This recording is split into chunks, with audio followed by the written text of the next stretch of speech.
host back here on the Bossman show with Coach Marlin, the Louisiana Raging Cajuns, 13-4 in the year, 7-3 heading to Jonesboro, Arkansas on the bus right now. Coach, how are things going this morning with you guys? Things are going well, JR. How about you? Coach, I can't complain. Any coach, I'm just happy. Basketball is back, man. You guys are playing well, man. I get to watch basketball, NBA, and college ball, and I get to enjoy it all, man. Yeah, it's a great time of the year. Hopefully, we can continue to get these games in and keep our sport going.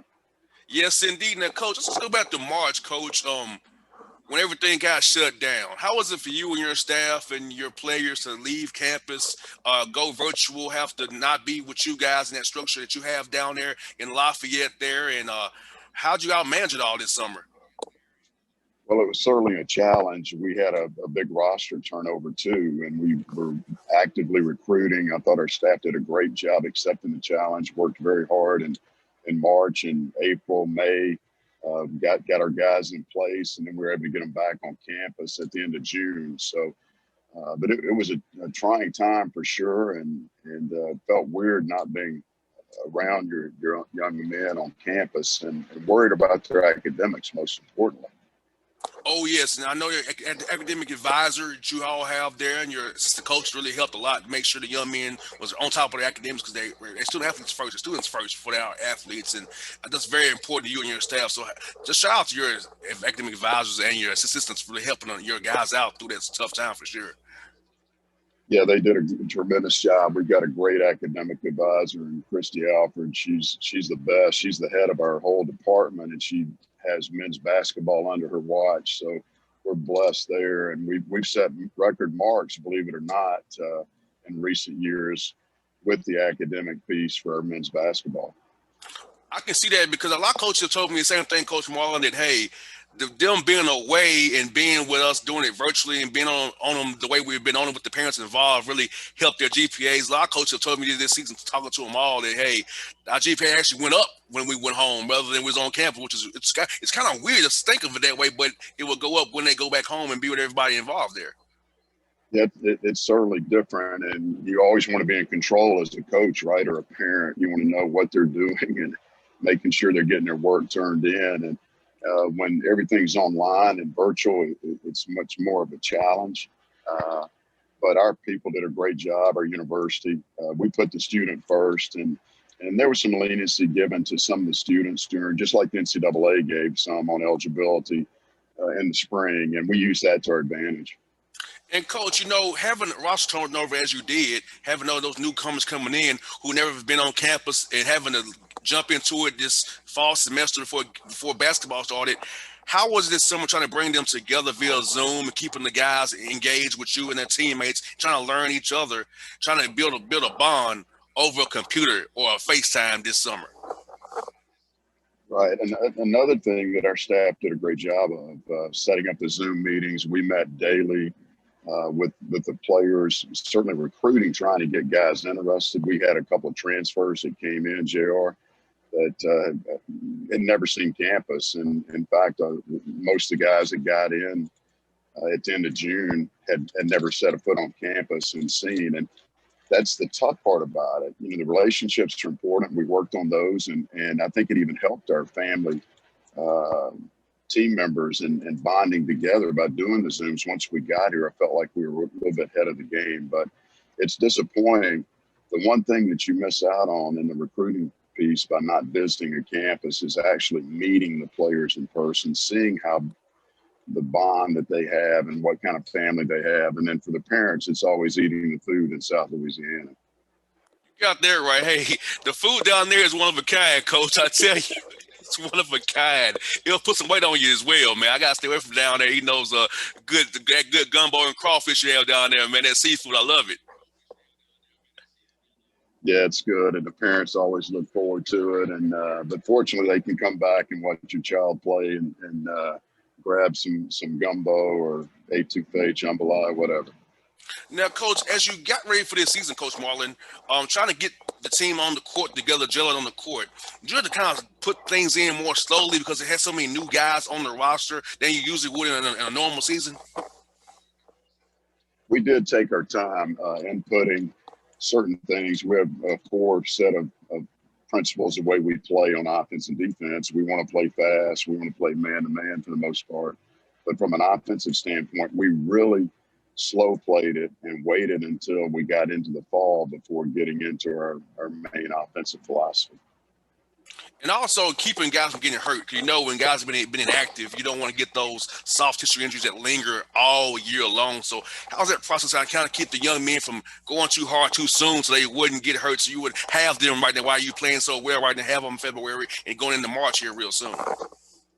Yeah, that's you got to have your legs right in our sport, and we say that all the time. So we need to pace and make sure that our medical staff, our trainer does a great job, our strength coach does a great job of keeping these guys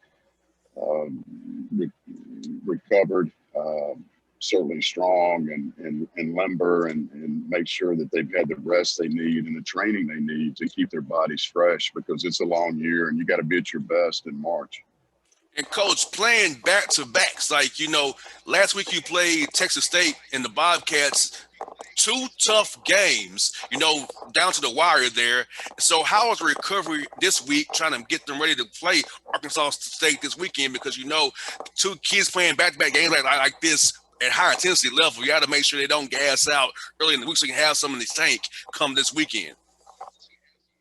Well, that's been a challenge as well, and certainly we try to get a good night's rest the night before you play, and then a good meal in you, and then turn around and 24 hours later you've played another game. So Sunday and Monday have been recovery days for us, where we come back in, we lift weights, we have a light weight session treatment, and Monday's an academic day where we don't do anything on the court, more recovery. And then Tuesday and Wednesday are our work days and our prep days, as well as a little bit on Thursday to get ready for the weekend. But it's a challenge playing those back-to-back games, JR, I can tell you. And we talked about it. We thought about it. We talked to other coaches who had done it before. We put our guys in hotel rooms in Lafayette the night before, trying to make sure we're rested and ready to go. And there's still been some challenges with playing on back-to-back. I can only imagine, coach, those young men, you know, playing back. I see with the NBA with the Hawks here, on sometime on back-to-back nights, coach. That second night, you know, they gas out and they lose leads, and you can tell guys are tapping out. So I can only imagine for young men who are not as developed as they are, it can only be so hard for them as well, for sure. Yeah, and all these guys think they're Superman, right? They think they're invincible. They're young, and their body will never fail them. But we teach them to get that rest, get the nutrition, and be prepared for it. And the very first game that we had went into overtime against Texas State. So it pushed us back about 30, 45 minutes on our schedule. And then the next day we came out, we're tied at halftime. In the second half, we did run out of gas a little bit. And we had one of our players that wasn't there because of COVID-19 protocol that hurt us, but it affected our substitutions. And that's something that we've also learned. We've studied, and we feel like we've got a better rotation down now to make sure we're resting the guys, more importantly, Friday night than Saturday.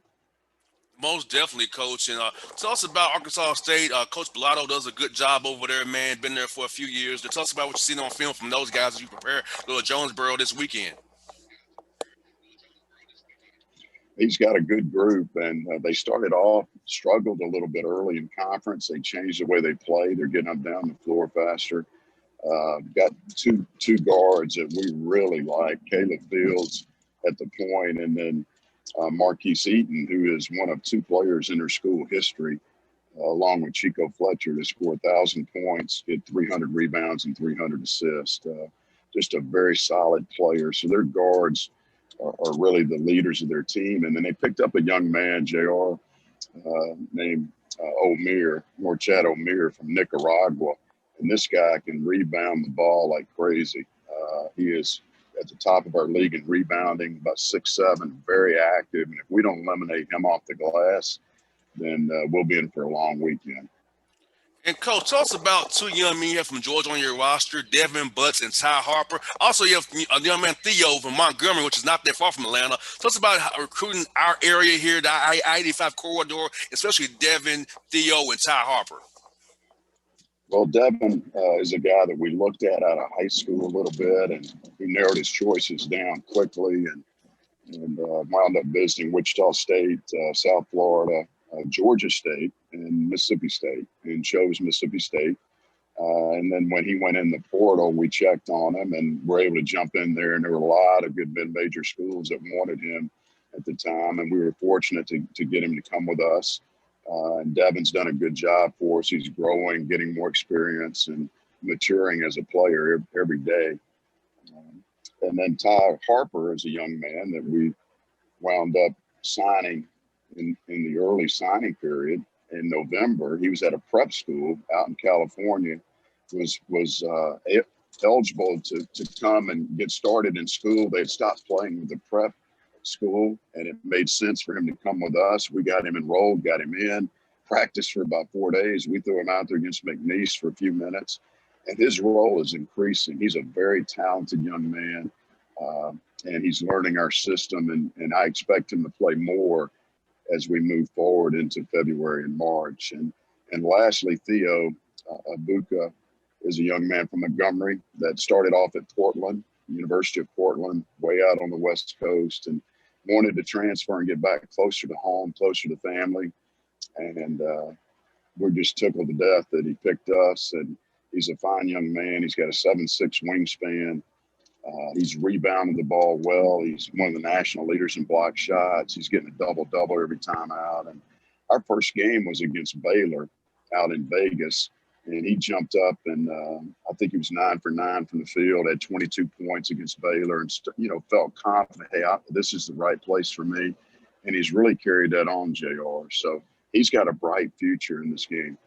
It's good that Theo will be back next year as a senior. You got Devin and Ty at least for 2 more years, with Devin being a junior and senior next year. So I mean, Coach, you got great young talent from this area. So I'm sure you'll still recruit this I-85 corridor through Montgomery, Atlanta, South Carolina as well, because so much great talent that fits your program is in this area. Really is. There's always been a lot of really good players from the state of Georgia and in that area. And I felt like that we always try to keep an eye on it and pick up guys that we can. And when you get one, sometimes you're able to get another one. A lot of those guys play together, AAU ball and through high school. And so we're going to keep our eyes on that corridor for sure.